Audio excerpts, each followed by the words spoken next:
Hello guys, good evening. Ang ato ang gibutang sa hatcher guys is about to kuana nagsugod na og crack. So ato siyang tabangan.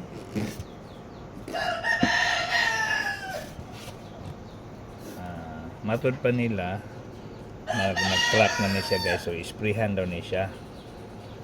First time report na ko nag kuana ni. So isprayhan siguro para mo kumok ang shell.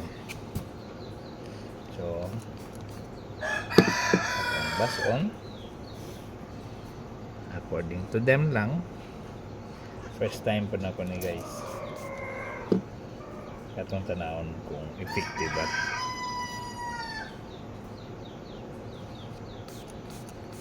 nanay na siya nag-crack guys dala kita ninyo. So atong ligoon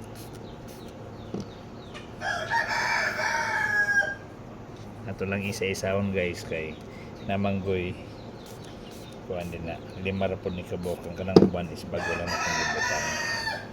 Okay, so manggawas lang na siya, i-update na mo niya pag manggawas na. So duha na kabok ang naiabli.